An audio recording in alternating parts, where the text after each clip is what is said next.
What's going on? This is Marcus Martinez, Master Coach for Kettlebell Kings and Living.Fit. And today we're going to talk about one of my favorite movements, and that is the almighty pull-up. So with the pull-up, the reason I love it is because it is such a fun exercise. I mean, for me. For most people that can't do it, yes, it's not very fun. But once you've built up the strength and you've built up the endurance to be able to go longer and do more of them, then it becomes so much fun because there's so much variety that you can do with this. You know, most people think, okay, just change the grip around, go from pronated to neutral grip or underhand, and then you're fine. But no, there's more than that. And that is what is so fantastic about this movement. So this is gonna be 5 different ways that you can increase the intensity, build strength with the almighty functional pull-up. Let's do it. All right, from a pull-up standpoint, this is what I've got. I've got rings, which I love, but then because they don't have a flat surface where I can incorporate some fat, what's up? Then I've got another suspension trainer that has a flat handle so that way, or a straight handle, so that way I can incorporate thick grips. I don't typically do pull-ups on a pull-up bar because it sets you in a pathway that I find just kind of aggravates the shoulder if you do it over and over and over, and elbows and wrists. So because of the free range of motion with the suspension, I get a little bit more movement, a little bit more mobility, and it makes it a little bit more joint friendly. So am I against pull-ups with the bar? No, but I just like these better. So these are the ones that I recommend, and this is what we're gonna be playing with today. So 3 of the reasons that I love kettlebells are pull-ups. We're talking about pull-ups. I know I'm wearing kettlebells, but we're gonna be talking about pull-ups right now. And 3 of the reasons that I love pull-ups are, number 1, it hits lots of muscles at once. So in terms of it being a compound movement, yes, we're hitting your lats, you're hitting your shoulders, you're hitting your biceps, you're hitting your forearms, you're hitting your mid-back. I mean, there's so many different things that you're hitting here. So talk about bang for your buck. Definitely want to incorporate pull-ups. Number 2, there are many ways to progress the movement. So there's lots of different ways, which 5 of them we're going to go through right now, but also ways to regress it so that way if you don't quite have the strength to do a full pull-up, we can get you there. And number 3, it builds incredible grip strength. And so this is one of the things that I feel like is underutilized in a lot of training methods and protocols, is we don't think about the grip training. You know, we're starting to with these fat grips and thick bars, and a lot of people do that, but there are more people that don't focus on building stronger grip. And when you build stronger grip, this is your connection to the weight, to the movement. This is going to allow you to go heavier. This is going to allow you to go longer. So we want to build grip strength, and pull-ups will definitely do that. So let's get these five methods here. So method number 1, we are going to change the grip. We're going to change the thickness of the grip. And this is where incorporating fat grips, wrapping a towel around the bar or around the rings or whatever you have is going to force you to have a stronger connection. Because the more open your hand is with any kind of weighted movement, specifically pulling movement, you're going to be activating more of your forearm, more of your bicep, and thus activating more, stimulating more muscle fibers. So open up the grip. Let's make things tougher. So the second thing we're gonna do is we're gonna vary the tempo. So we're gonna slow things down on either the eccentric or the concentric. So either the lowering or the rising phase. We're gonna slow things down. And I like this because now we intensify this movement. We activate more muscle fibers, we get stronger. So if your just purpose is to do as many reps as possible, that's great. We wanna incorporate that to increase volume. But if we wanna also increase that connection and that strength, we do wanna slow things down sometimes. It doesn't have to be every single time. But I like this as a way, again, to intensify things, especially if I don't have a way to load my pull-ups. Next way we're gonna intensify things is with another human. So I know, crazy, but this is fun if you have a class setting, or if you don't have a way to load yourself, or if you're at the park and you're with your friend and you're like, yo, let's do some pull-ups. And he's like, all right, I guess, but I can do like 100 of them. Well, I got you.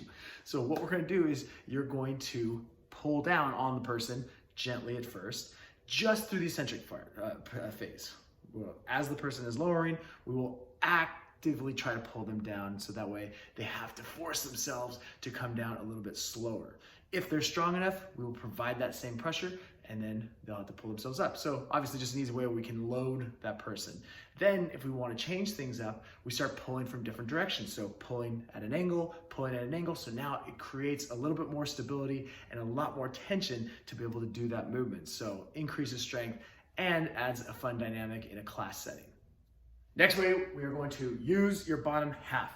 So if you're just doing pull-ups and you're getting a lot of strength through your upper body, and you are still working your core. But if you want to actively work your core and make it a much tougher movement, we start incorporating things like knee raises with the pull-ups, L-sits, different things like that. That is going to force so much more tension. I mean, it's just physics. If the weight is out in front of you, then your core, your back has to work a lot harder. So this is a great way, one of my favorite ways to increase the intensity of the pull-up and just get a really strong, powerful workout. Lastly, you are going to use uneven grips. So this is going to force a little bit more attention to one side, again, creates some more stability, increases the amount of tension that you're going to need, builds some more stabilizer strength. And what I like about this is an easy way, a simple way to learn one-arm pull-ups. So now we can focus on one side, take the other arm out of the equation to some extent, but allow myself to really focus on that one side. So if you are trying to work your way up to one-arm pull-ups, one-arm chin-ups, all that kind of craziness, then this is the best way to do it. Now we can incorporate both sides and we can play around with it. So then again, it just adds another dynamic that makes pull-ups fun and allows us to build more strength. If you're new to pull-ups, then we got to take it like a step or two back. We got to regress to the point where we can actually do pull-ups. You can still incorporate some of these things as you build the strength, but for the most part, we need to be working on lat pull downs. We need to be working on ring or pull-ups with your feet elevated on a surface, trying to keep your torso as vertical as possible. That's a great way to increase strength, increase that, the stability, the neural connection to what you were trying to do, rather than just trying to bust out a bunch of pull-ups with crap form. I don't like bands that much, just because I feel like that sets you up in a pathway that you wouldn't typically take with pull-ups. Just because it keeps you so vertical, you tend to overutilize shoulders and you don't use as much back. And most people put the bands like they're freaking slingshotting themselves up. So bands are okay if it's just a little bit of tension.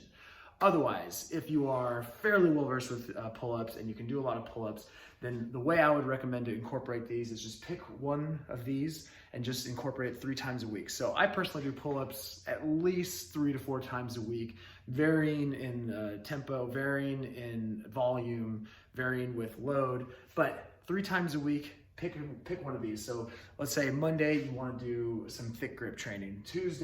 Wednesday you want to do some more challenging kind of gymnastic style stuff where you're incorporating L-sits and skin the cats and things like that. And then on Friday we'll do either partner pulls, or you can use a heavier load with like a dip belt or something like that.